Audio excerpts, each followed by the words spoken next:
নবীজি আমার ডেকে ডেকে বলেন, এই পরিস্থিতি দেখে আমার নবীর মনটা খারাপ হয়ে গেল।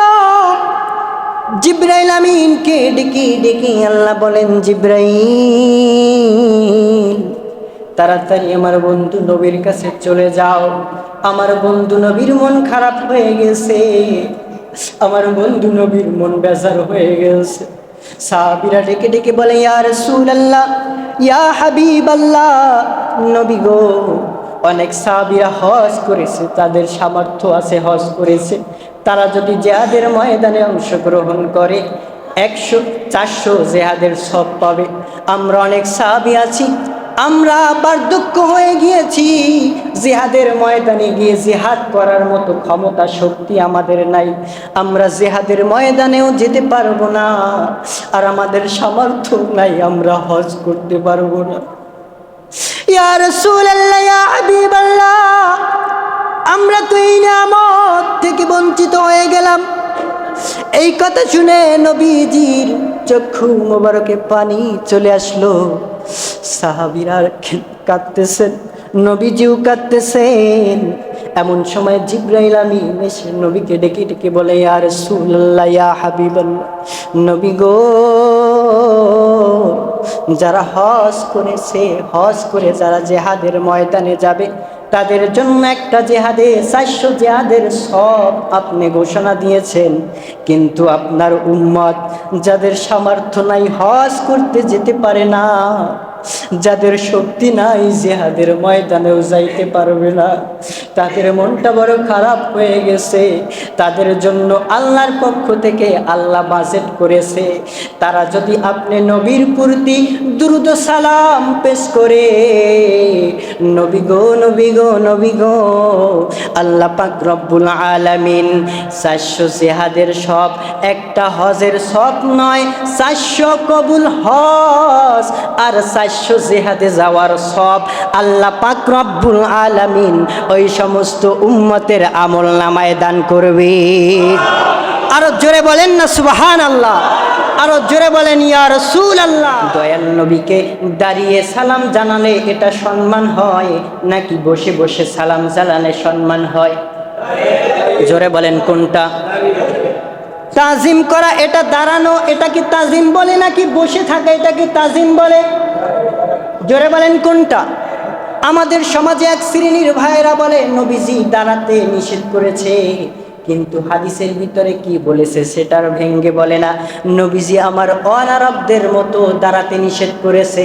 এখন অন আরবিরা কীরকম দাঁড়াতো, তারা তাদের রাজা বাদশাহের কাছে না দাঁড়ালে বুঝবেন না। রাজা বাদশাহের কাছে তারা হাত দুটো এরকম এরকম হাত দুটো এরকম করে, তারপরে মাথা নত করে এরকম রাজা বাদশার সামনে দাঁড়াতো। এরকম দাঁড়াতো, এরকম মাথা নত করে, হাত এরকম জোর করে অন আরবিরা দাঁড়াতো। আল্লাহর নবী এইরকম ভাবে দাঁড়াতে নিষেধ করেছে। এর মাইনি আপনি সোজা হয়ে তাজিমের সাথে সম্মানের সাথে দাঁড়াবেন, সেটা নিষেধ করে নাই। যারা বলেন নিষেধ করে নাই। তুমি ভাত খেও না, এর মাইনি যে আপনি একবারে খাইবেনই না এটা না। দো জাহামে মিসালে মুহাম্মদ জমালে খুদা है कमाले मुहम्मद बलगलूला कशफत तुजा बिजमालिही हसनत जमीओ सल्लु अलैहि। मोहब्बत ईमानेर आवाजे सकले एकटु उच्च आवाजे जिकिर करि ला इलाहा ओ ला इलाहा ला ला इलाहा ভালো লাগে লা ইলাহা ও লা ইলাহা লা ইলাহা আসিয়াই খেলে প্রেমের খেলা, ফিরাউন দিল কতই জ্বালা। আসিয়াই খেলে প্রেমের খেলা, ফিরাউন দিল কতই জ্বালা। আসমান থেকে আল্লাহ বলেন, আসমান থেকে আল্লাহ বলেন, খুলে দাও জান্নাতেরি তালা। লা ইলাহা লা ইলাহা মোহাব্বতে লা ইলাহা লা ইলাহা ইল্লাল্লাহু মুহাম্মাদুর রাসূলুল্লাহ সাল্লাল্লাহু আলাইহি ওয়াসাল্লাম। আলহামদুলিল্লাহ, মুআজ্জাজ মেহমান, সম্মানিত মুসল্লিয়ান ইকরাম, সে মহান আল্লাহ সুবহানাহু ওয়া তাআলার দরবারে অসংখ্য অগণিত শুকর ও সুজুদ, যে মহান রব্বে করিম রব্বুল আলামিন আপনাকে আমাকে পবিত্র জিলহজ মাসের দ্বিতীয়তম জুমায় আল্লাহ পাকের ঘরে আসার মতো, বসার মতো, আল্লাহ পাকের ফরজিয়াত আদায়ের উদ্দেশ্যে উপস্থিত হওয়ার, একত্রিত হওয়ার তৌফিক ইনায়েত করেছেন। সেই মহান রব্বে কারিমের দরবারে কালিমাতুশ শুকুর আদায় করে সকলে উচ্চ আওয়াজে বলি আলহামদুলিল্লাহ। লাখো কোটি দুরুদ সালাম যেনাকে সৃষ্টি না করিলে আসমান জমিন পাহাড় পর্বত চন্দ্র নক্ষত্র আল্লাহ পাক রব্বুল আলামিন এমনকি তার নিজের কুরসিটাও সৃষ্টি করতেন না, এমনকি আল্লাহ পাক রব্বুল আলামিন নিজে প্রকাশ পেতেন না, আল্লাহ পাক রব্বুল আলামিন নিজে প্রকাশ হতেন না। যেই নবীকে সৃষ্টি করে, যার মাধ্যমে আল্লাহ পাক রব্বুল আলামিন তার নিজেকে প্রকাশ করেছেন, সেই রসুলে পাক সাল্লাল্লাহু আলাইহি সাল্লামের রসুলে পাক সাল্লাল্লাহু আলাইহি সাল্লামের উপরে শামসুল হিদায়া, বদরুদ্দুজা, ইমামুস সাকালাইন ওয়া কিবলাতাইন, ইমামুল মুরসালিন, শাফিউল মুজনিবিন, রাহমাতুল লিল আলামিনের নূরানি কদম মোবারকে লাখো কোটি দুরুদ সালাম সকলেই বলি সাল্লাল্লাহু আলাইহি ওয়াসাল্লাম। সম্মানিত হাজিরিন, আজকে গেলকালকে আমরা পবিত্র কুরবানির ঈদের উদযাপন করে, কুরবানির পশুগুলো জবে করে, আজকে কুরবানির ঈদের দ্বিতীয়তম দিন, এক ঈদের দিন এবং জুমাবার দিন মুমিনদের জন্য আর এক ঈদের দিন। জোরে বলেন আলহামদুলিল্লাহ। অর্থাৎ দুই ঈদের দিন আমরা আজকে একত্রিত হতে পেরেছি, এজন্য খুশি না বেজার? আর জোরে বলেন খুশি না বেজার?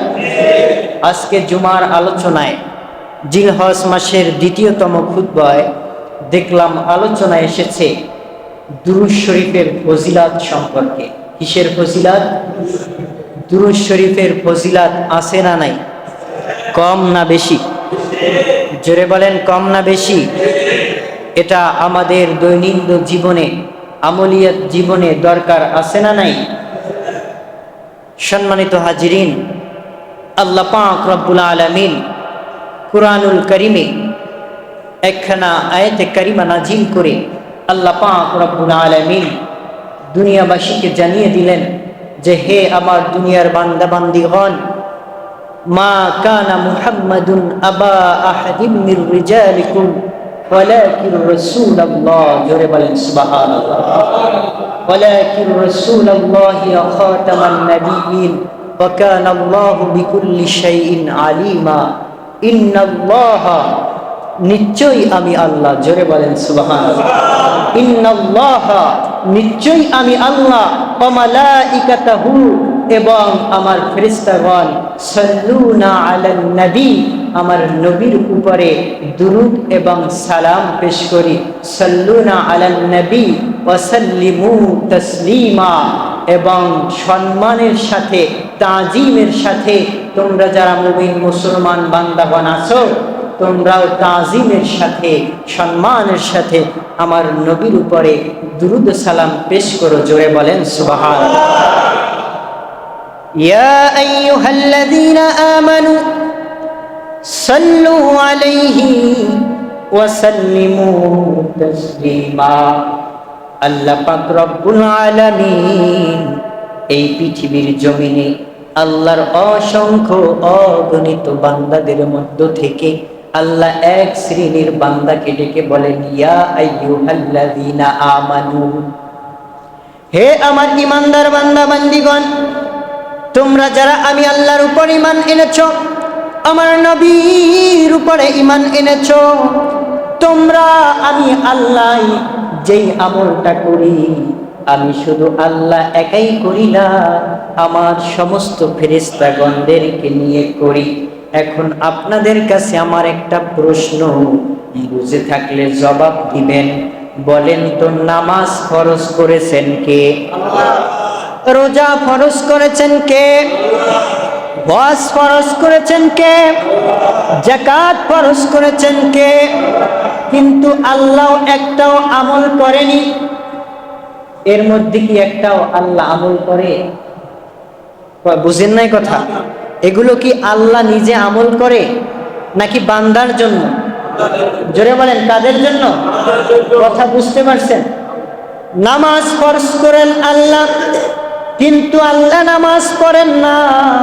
রোজা ফরজ করলেন আল্লাহ, কিন্তু আল্লাহ কিন্তু রোজা রাখেন। জোরে বলেন, রাখেন। এটা রাখি আমরা বান্দারা।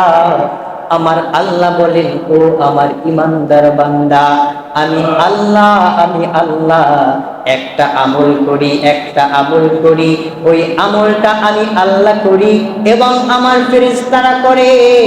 তোমরা যারা ঈমানের দাবিদার, যারা ঈমানদার বলে দাবি করো, ও আমার ঈমানদার বান্দা বান্দীগণ, তোমরাও এই আমলটা করবে। জোরে বলেন সুবহানাল্লাহ। এখন বলেন তো দেখি, যেই আমল আল্লাহ নিজে করে ওই আমল কি ছোট না বড়? জোরে বলেন, ছোট না বড়? মর্তবা কম না বেশি? সেই আমলটা কি? সেই আমলটাই হলো আপনার নবীর উপরে দুরূদ সালাম। জোরে বলেন। আল্লাহ বলেন, আমার বন্ধু নবী মুহাম্মদুর রাসূলুল্লাহ সাল্লাল্লাহু আলাইহি ওয়াসাল্লামের দরুদ দুনিয়ার কোনো মানুষ যদি না পড়ে, তাতে আমি আল্লাহর বিন্দু পরিমাণে কোনো সমস্যা নাই, কোনো ক্ষতি নাই। আমার বন্ধু নবীর কোনো বিন্দু পরিমাণে ক্ষতি নাই। আছে? কারণ এই পৃথিবী, এই সৃষ্টি জগৎ আজ আছে, একদিন থাকবে না। আপনি আমি আজকে আছি, কালকে থাকবো না, ঠিক কিনা বলেন? আপনি আমি দুরূদ যদি নবীর উপরে পড়ি, আজকে পড়লাম, কালকে থাকবো না, পড়তে পারবো না, এর মাইনে এটা না যে আল্লাহ এই পৃথিবী না থাকলে নবীর প্রতি দুরূদ পড়া বন্ধ হয়ে যাবে। আমার আল্লাহ বলেন, পৃথিবীর মানুষ তোমরা নবীর প্রতি দুরূদ পড়বা। যতদিন পৃথিবীতে থাকবা, যতদিন সৃষ্টি জগৎ থাকবে, ততদিন তোমরা আমার নবীর প্রতি দুরূদ পড়বা। যখন কিয়ামত হয়ে যাবে, সৃষ্টি জগৎ শেষ হয়ে যাবে, ধ্বংস হয়ে যাবে, এই পৃথিবী লণ্ডভণ্ড হয়ে যাবে, তখনও আমার নবীর প্রতি দুরূদ থাকবে। কারণ আমি আল্লাহর কোনোদিন ধ্বংস নাই। কারণ আমি আল্লাহ আমার নবীর প্রতি সর্বদা সব সময় দুরূদ পড়তেছি, পড়ব। আমার ফেরেশতাগুলো একদিন তাদেরকে ধ্বংস করে দিব, তারা শেষ হয়ে যাবে। কিন্তু ফেরেশতাও যদি শেষ হয়, তারপরও আমার নবীর প্রতি দুরূদ পড়া বন্ধ হবে না। কারণ আমি আল্লাহ তখনও আমি নবীর প্রতি দুরূদ সালাম পেশ করতেই থাকব। তাহলে বলেন, এই দুরূদ শরীফের ফজিলাত কম না বেশি? এটা আমল করার দরকার আছে না নাই? ফরজ, ওয়াজিব, সুন্নাত, সুন্নতে মুআক্কাদার পরে যদি দুরূদের আমলটা আপনি আপনার গলায় মালা বানায়া নিতে পারেন, তাহলে আল্লাহ পাক রব্বুল আলামিন আপনাকে বড় সম্মানিত বানাবেন। রাসূল পাক সাল্লাল্লাহু আলাইহি ওয়াসাল্লাম দয়ার নবী মায়ার নবী তার পবিত্র নূরানি জবান মোবারকের ভাষায় বলেন, মান সাল্লা আলাইহি ওয়াহিদাতান সাল্লাল্লাহু আলাইহি আশরা। যেই ব্যক্তি আমি নবীর উপরে একবার দুরূদ সালাম পেশ করবে, আমার আল্লাহ তার উপরে 10টা রহমত নাজিল করবে। দেখেন, আল্লাহর শানের ব্যাপারে ঘোষণা এক, আর নবীর শানের ব্যাপারে আল্লাহর পক্ষ থেকে ঘোষণা আর এক। জোরে বলেন সুবহানাল্লাহ। যদি কোনো বান্দা কোরআনের একটা অক্ষর তিলাওয়াত করে, একটা অক্ষর তিলাওয়াত করলে 10টা নেকি হবে। আল্লাহর গুণবাচক নামের মধ্যে যদি কোনো নাম ধরে আল্লাহকে ডাকে, একবার বললে 10টা নেকি হবে। জোরে বলেন ঠিক কিনা? এখানেই আল্লাহ সীমাবদ্ধ করে দিলেন আল্লাহর ব্যাপারে। কিন্তু নবীর ব্যাপারে আমার নবী বলেন, আমি নবীর ব্যাপারে আমার আল্লাহ কতটা সম্মান দিয়েছে দেখো। আমি নবীর প্রতি একবার দুরূদ ও সালাম পেশ করবা, একবার দুরূদ ও সালাম পেশ করলে 10টা রহমত দিবে।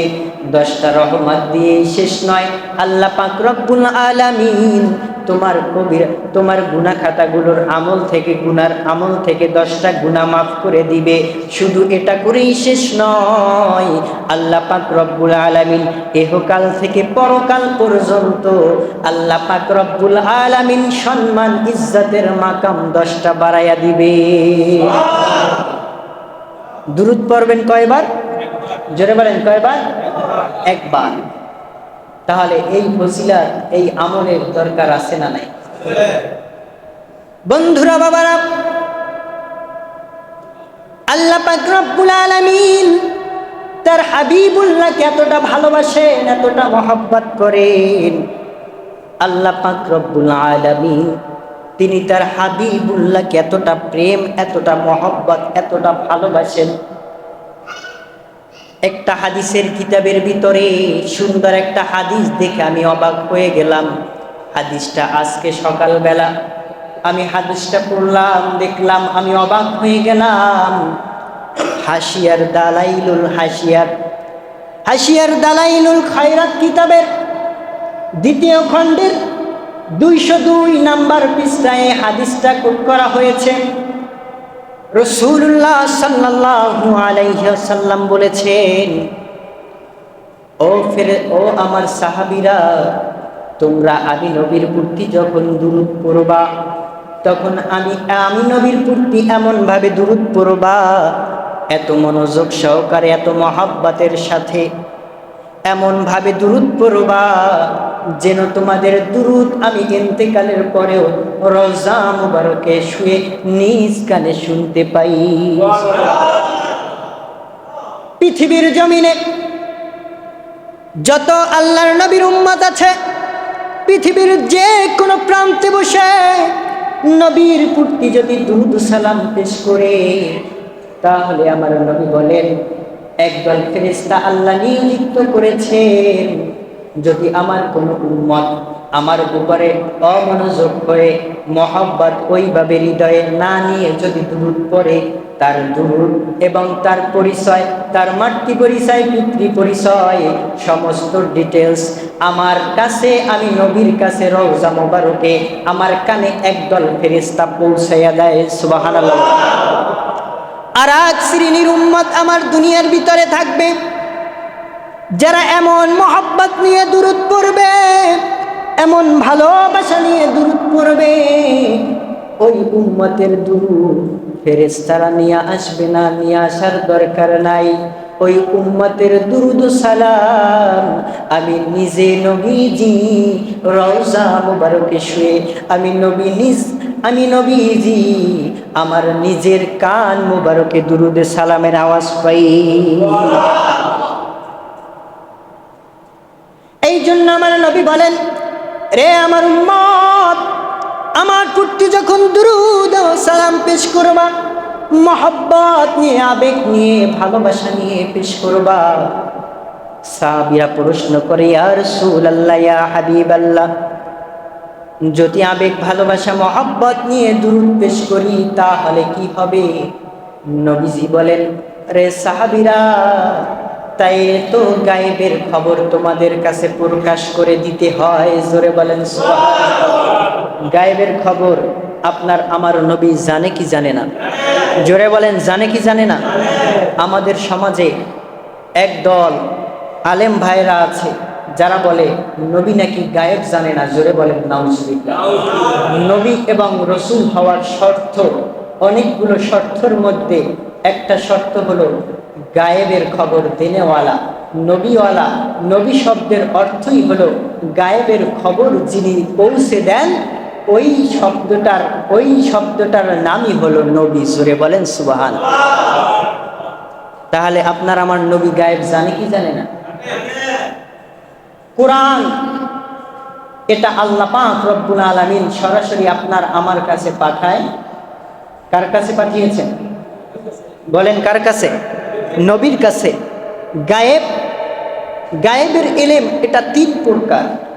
আলোচনা করলে বিস্তারিত, সংক্ষেপে আমি বলছি 3 প্রকার গায়েবের ইলম। কয় প্রকার? 1 প্রকার গায়েবের ইলম প্রকাশ করা নবীর উপরে ছিল ফরজ। কি ছিল? সেই গায়েবের ইলম হলো আল্লাহ পাকের ঐশী বাণী পবিত্র কোরআন। জোরে বলেন সুবহানাল্লাহ। আর এক প্রকারের গায়েবের ইলম ছিল রাসূলুল্লাহ সাল্লাল্লাহু আলাইহি ওয়াসাল্লাম যদি ইচ্ছা করতেন, রাসূলুল্লাহ সাল্লাল্লাহু আলাইহি সাল্লাম প্রকাশ করেছেন, সেইটা হলো রাসূল পাক সাল্লাল্লাহু আলাইহি সাল্লামের হাদিসে মুবারক। জোরে বলেন সুবহানাল্লাহ।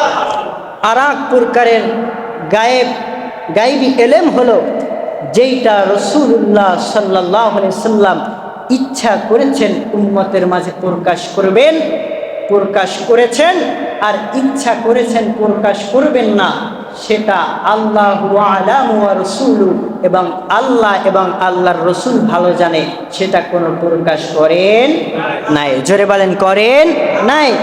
কোনো তাফসীরকার লেখেন নাই কুরআনুল কারীমের ভিতরে যতগুলো সূরা আছে, এই সূরার ভিতরে প্রথম বাকারা সূরাই দেখবেন আলিফ লাম মিম আছে না নাই? আছে। এরকম বহুত হরফ আছে সূরায়।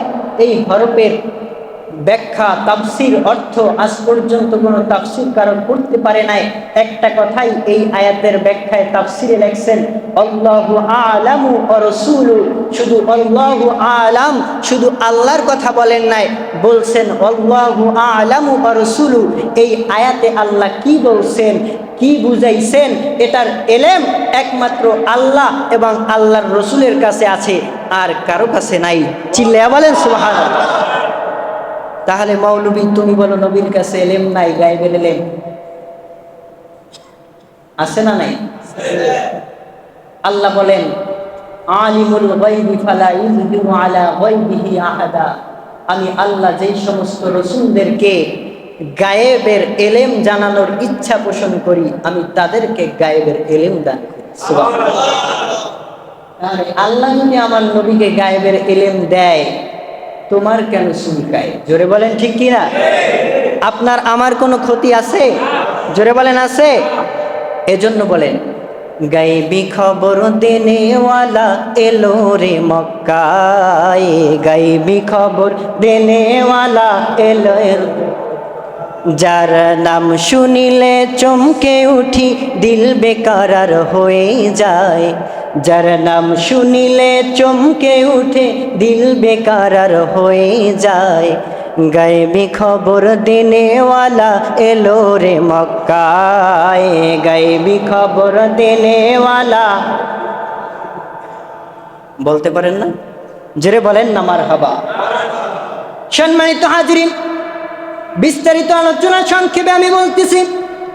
রাসূলুল্লাহ সাল্লাল্লাহু আলাইহি ওয়াসাল্লাম বলেন, তাহলে সাহাবীরা তোমাদের মাঝে তো গায়েব প্রকাশ করতে হয়। গায়েব কি প্রকাশ করতে হয়? এই গায়েবের ব্যাপারে কথা বলতে গেলে অনেক দিন বলবো, ব্যাপক আলোচনা। দুরূদ শরীফের উপরেই আমি কথাটা আজকে শেষ করি সংক্ষিপ্ত আকারে যতটুকু পারা যায়। রাসূলুল্লাহ বলেন, তাহলে তো গায়েব তোমাদের কাছে প্রকাশ করতে হয়। বলে কি? আল্লাহর নবী বলেন, আসমানের উপরে আল্লাহ পাক রব্বুল আলামিন একটা নদী রেখেছেন। কি রেখেছেন? জোরে বলেন ফিরে গেছেন।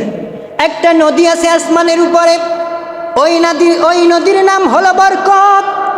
ওই নদীর পারে একটা গাছ আছে, যেই গাছের নাম হলো দাহিয়া। নাম কি? যেই গাছের নাম হলো দাহিয়া। ওই গাছের উপরে, ওই গাছের ডালার উপরে একটা মোরগ আছে। একটা কি আছে? একটা মোরগ আছে। জোরে বলেন সুবহানাল্লাহ। এখন বলেন তো, এই যে আসমানের উপরে নদী আছে, নদীর পাশে একটা গাছ আছে, ওই গাছের উপরে একটা মোরগ আছে, এইটা কি অন্য কোন নবী, নবী মুসা, নবী ঈসা, নবী ইব্রাহিম, নবী আদম, এরকম কোন নবী কি জানতনি? জোরে বলেন জানতনি? কিন্তু আমার নবীকে জানাইছেন কে?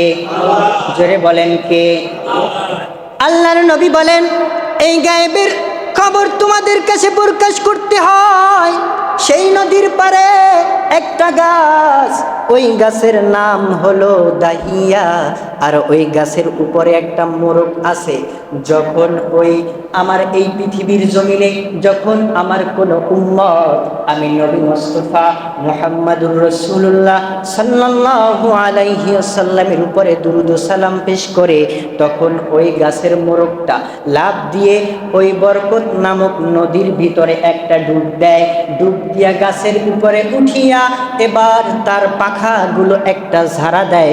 ঝাড়া দেওয়ার পরে ওই পানি, যেই পানিগুলো, যেই বরকত নামক নদীর ভিতরে ডুব দিয়ে পানিগুলো তার শরীরে লাগছিল, ওই পানিগুলো ছিটে ছিটে পড়ে।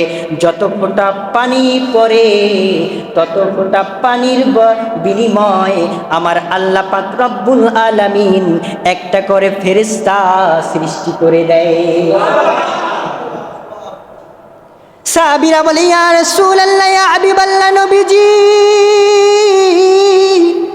ও মায়ার নবী, দয়ার নবী, আল্লাহ ফেরেশতা সৃষ্টি করে কি করে? এবার চিন্তা করে দেখেন, একটা মুরার গায়ের পশম কি আপনার আমার কাছে গোনা সম্ভব নেই? জোরে বলেন সম্ভব নেই? আল্লাহর কাছে ব্যাপার না। আল্লাহর কাছে কি ব্যাপার না? এখন কত ফোঁটা পানি জমিনে পড়ে, ঝাড়া দিলে কত ফোঁটা পানি পড়ে আপনি আমি হিসাব করতে পারবো না, কিন্তু আল্লাহর হিসাব রাখতে কোনো ব্যাপার না। আল্লাহর নবী বলে, প্রত্যেকটা ফোঁটার বিনিময়ে আল্লাহ একটা করে ফেরেশতা সৃষ্টি করে, আর ওই ফেরেশতার কাজ হলো কিয়ামত পর্যন্ত আমি নবীর উম্মত, যেই উম্মত দুরূদ পড়লো, ওই উম্মতের জন্য আল্লাহ পাক রব্বুল আলামিনের কাছে শুধু রহমতের দোয়া করা। আরো জোরে বলেন না মারহাবা। দুরূদের আমল দরকার আছে না নাই? জোরে বলেন আছে না নাই? এই জন্য বন্ধুরা, বাবারা, আপনি যদি ইউনিভার্সিটি ভর্তি হন, আপনি ডক্টর হতে পারবেন, আপনি ইঞ্জিনিয়ার হতে পারবেন, আপনি বড় বড় প্রতিষ্ঠানে, আপনি বড় বড় পর্যায়ে চাকরি করতে পারবেন, বড় সার্টিফিকেট অর্জন করতে পারবেন, কিন্তু আপনি যদি তরিকতের দিকে ঢুকেন, তরিকতের ক্লাসে যদি ভর্তি হয়ে যান, এই তরিকতের জগতে ভর্তি হয়ে গেলে আপনার তরিকতের শিক্ষক, আপনার পীর সাহেব আপনাকে যেই আমলগুলো বাতাবে, এই আমলগুলো বাতালে আপনি যদি নিয়মিত আমল করতে পারেন, আপনি এমন একটা সার্টিফিকেটের মালিক হতে পারবেন, আপনার নামটা আল্লাহর ওলিদের খাতায় মঞ্জুর হয়ে যাবে। এই জন্য বন্ধুরা, বাবারা, আমরা যারা তরিকতে আছি, আমার পীর সারসিনা দরবার শরীফের আলা হযরত পীর সাহেব হুজুর কেবলা আমাদেরকে একটা সবক বাতায়া দেন, বাবারা, তোমরা আমার কাছে যারা মুরিদ হবা, দৈনিক এশারের নামাজের পর 100 বার দুরূদ পড়বা। যদি 100 বার দুরূদ পড়তে পারো, কোন দুরূদ? আল্লাহুম্মা সাল্লি আলা সাইয়্যিদিনা মুহাম্মাদিন আন-নাবিয়্যিল উম্মি ওয়া আলিহি ওয়া সাল্লিম। এটা একটি পরীক্ষিত আমল। এই দুরূদ পাঠ করে করে করে করে বাংলার জমিনে, পৃথিবীতে তো আছেই, শুধু বাংলার জমিনে হাজারো হাজারো আপনার আমার মতো গুনাহগার নবীর উম্মত দয়াল নবীজির জিয়ারত লাভ করেছে। এই জন্য দরকার আছে না নাই? জোরে বলেন আছে না নাই? নবীজি আমার বলে উম্মত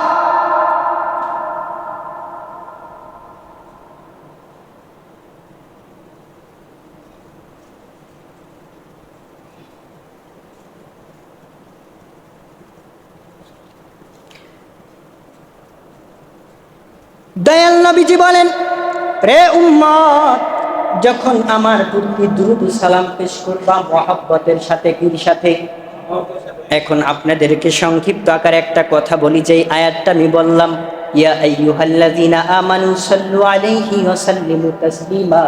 আল্লাহ পাক রব্বুল আলামিন তাজিমের কথা বলেছেন তাসলিমা।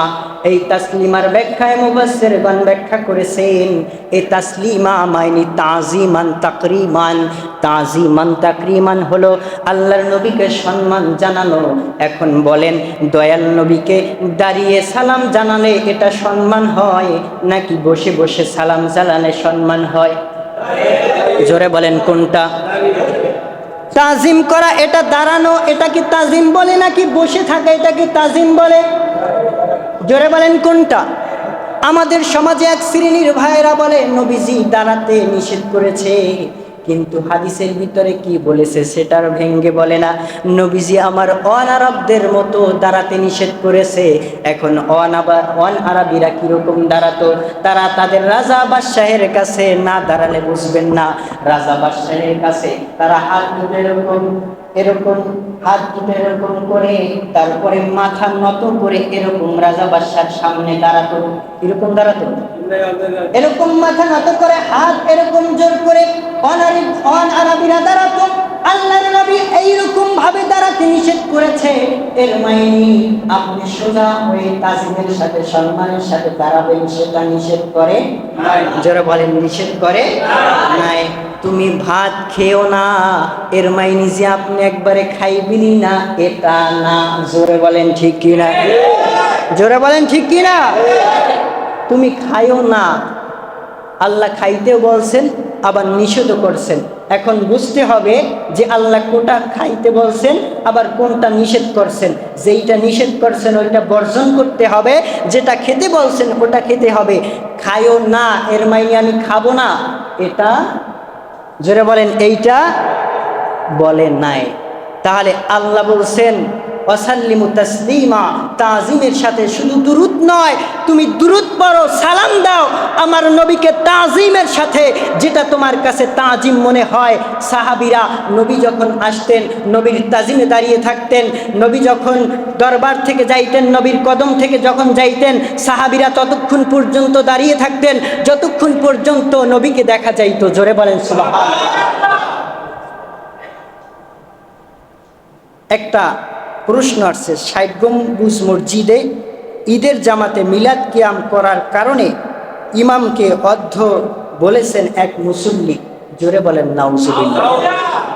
যেই মুসল্লি ইমাম সাহেবকে অর্ধ বলেছেন, আগে দেখতে হবে এই মুসল্লি কি ইমামের থেকে বড় যোগ্যতাবান কিনা। এইটা আগে কি করতে হবে? দেখতে হবে।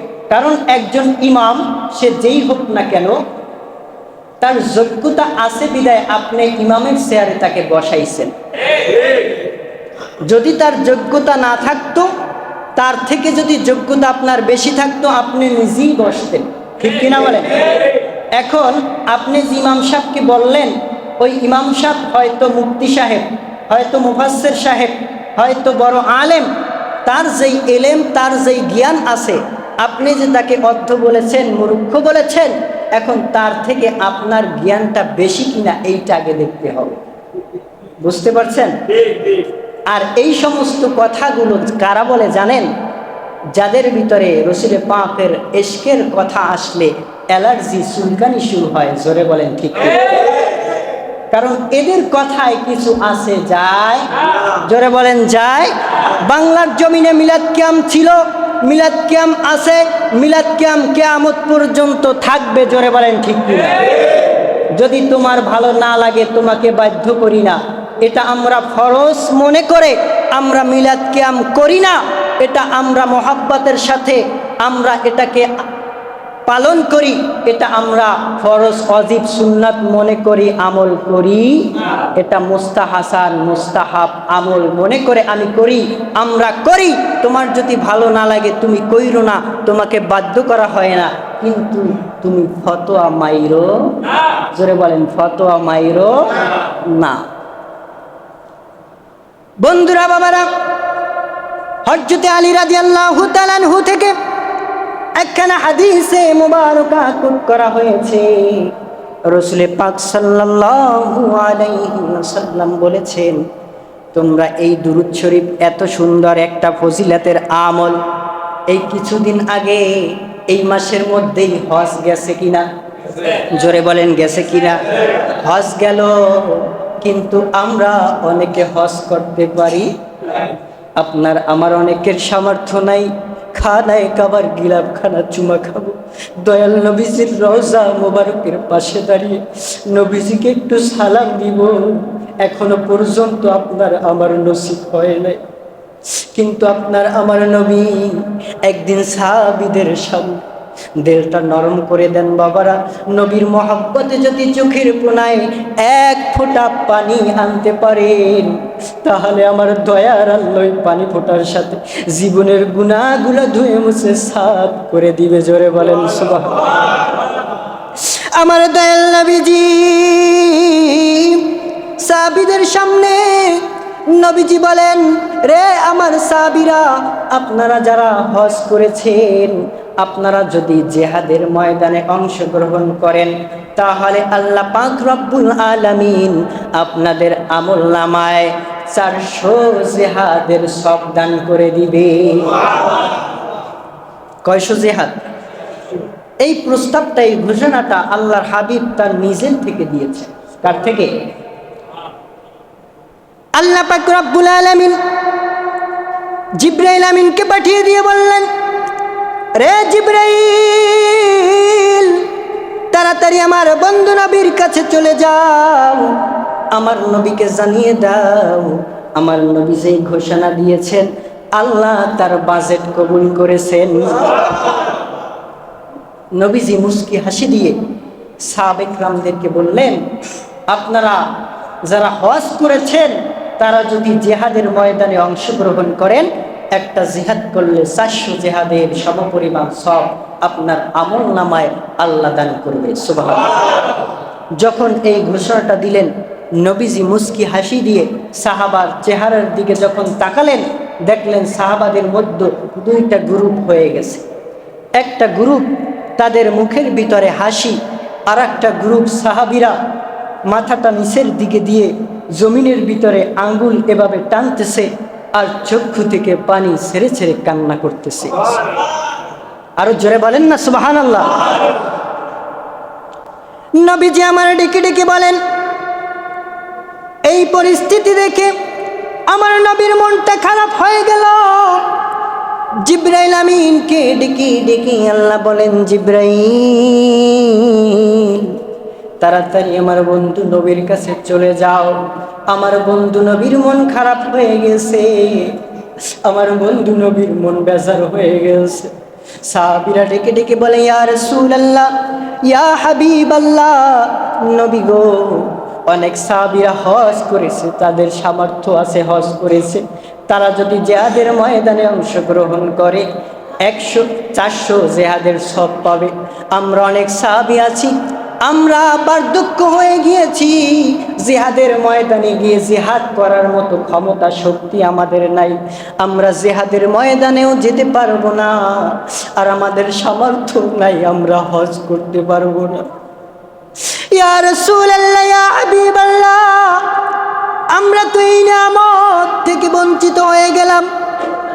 এই কথা শুনে নবীজির চক্ষু মোবারকে পানি চলে আসলো। সাহাবীরা কাঁদতেছেন, নবীজিও কাঁদতেছেন। এমন সময় জিবরাইল আমিন এসে নবীকে ডেকে ডেকে বলে, ইয়া রাসূলুল্লাহ, ইয়া হাবিবাল্লাহ, নবী গো, যারা হজ করেছে, হজ করে যারা জিহাদের ময়দানে যাবে, তাদের জন্য একটা জেহাদে 400 জেহাদের সব আপনি ঘোষণা দিয়েছেন। কিন্তু আপনার উম্মত যাদের সামর্থ্য নাই, হজ করতে যেতে পারে না, যাদের শক্তি নাই, জিহাদের ময়দানেও যাইতে পারবে না, তাদের মনটা বড় খারাপ হয়ে গেছে।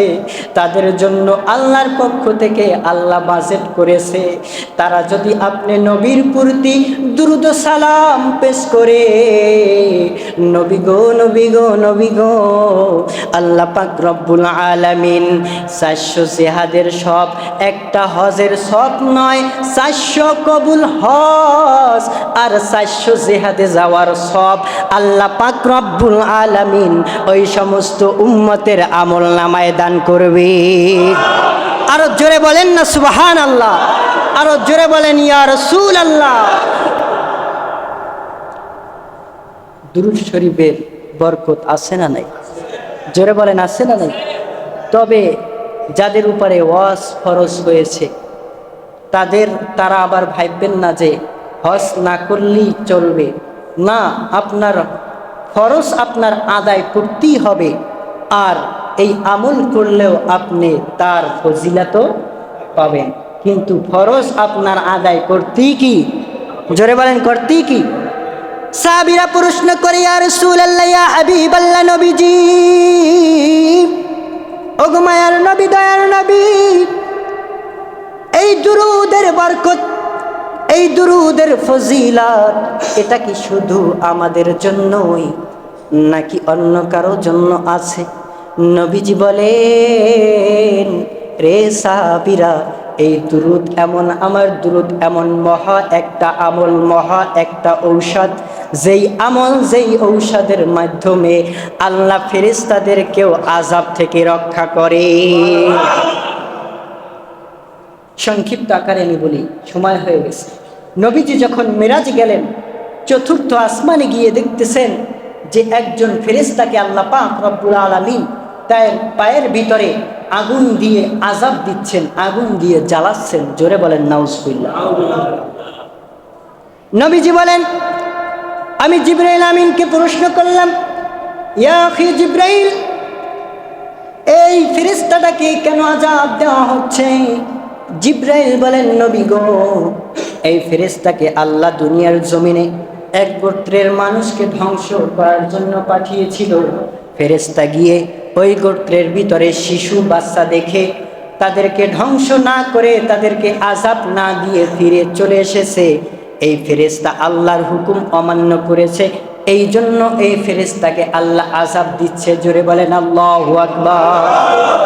নবীজি আমার দয়ার নবী, মায়ার নবী, উম্মতের দরদি, রাহমাতুল লিল আলামিন, নবীজি ডেকে ডেকে বলে, রে জিবরাইল, যখন এই ফেরেশতা আমার সামনে পড়েই গেছে, এই ফেরেশতার জন্য একটা ফয়সালা না করা পর্যন্ত আমি রহমতের নবী আল্লাহর বাড়ির দিকে রওনা দিব না। জোরে, আরো জোরে বলেন সুবহানাল্লাহ। যখন এই কথা বললেন,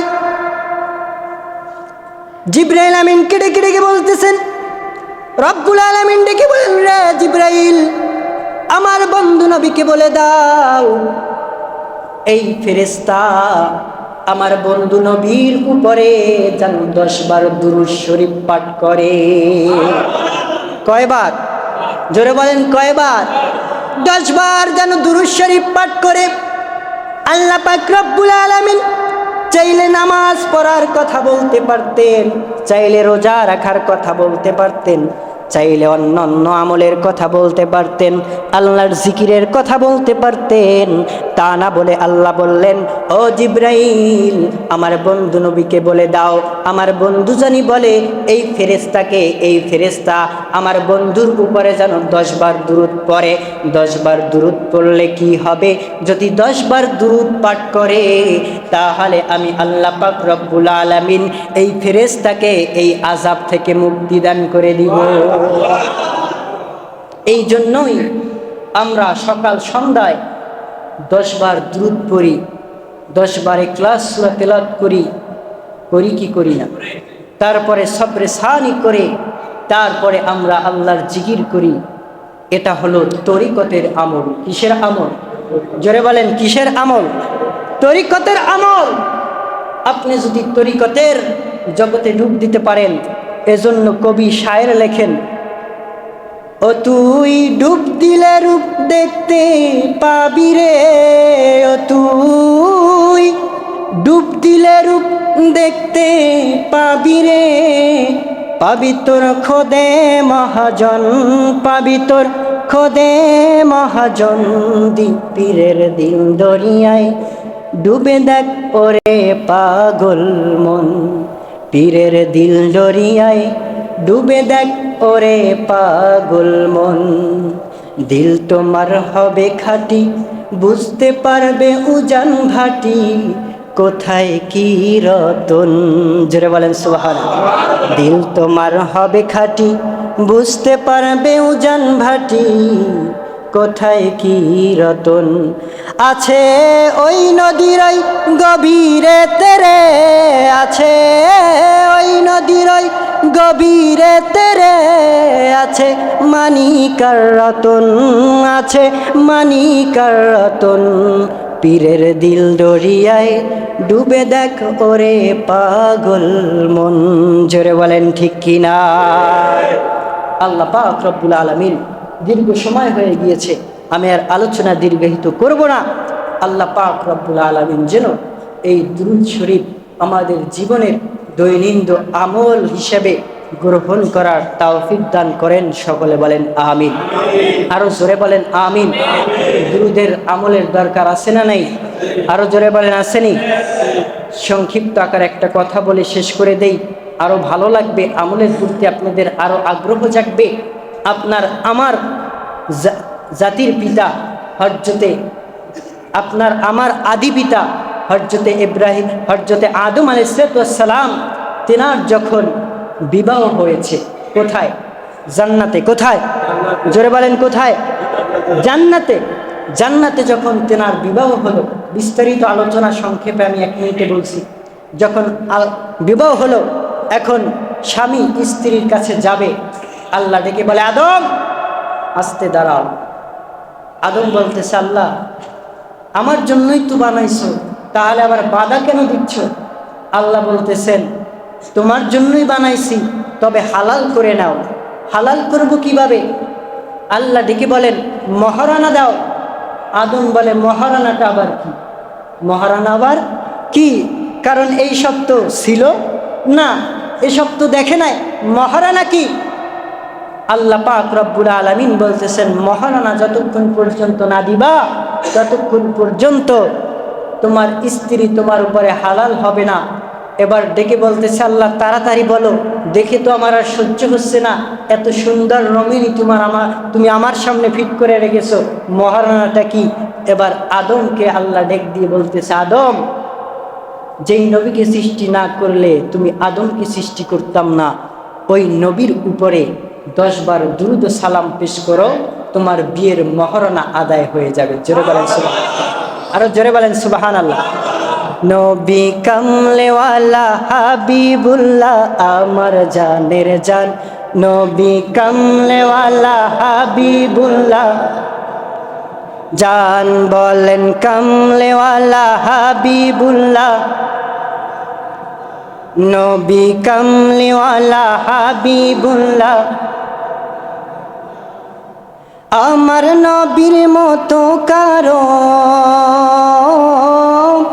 আমার নবীর মতো কারো নাই আর সম্মান, আমার জানের জান নবী কামলেওয়ালা হাবিবুল্লাহ, আমার জানের জান নবী কামলেওয়ালা হাবিবুল্লাহ। মোদের প্রথম বাবা মা দুজন আদম হাওয়া মা, দুজন আদম হাওয়া মা, নূর নবীর উসিলায় তারা পাইল ক্ষমা। বলো না নূর নবীর পাইল ক্ষমা, বিয়ের মোহরানা দরুদ, মারহাবা বলেন, বিয়ের মোহরানা দরুদ হাদিসে প্রমাণ আমার জানের জান নবী কামলেওয়ালা হাবিবুল্লাহ আমার জানের জান নবী কামলেওয়ালা। জোরে বলেন মারহাবা। আল্লাহ পাক রব্বুল আলামিন আমাদেরকে এই দুরূদের আমল করার মতো তৌফিক আমি সহ আপনাদের সকলকে আদায় করার আমল করার তৌফিক দান করুক। সকলে বলেন আমিন।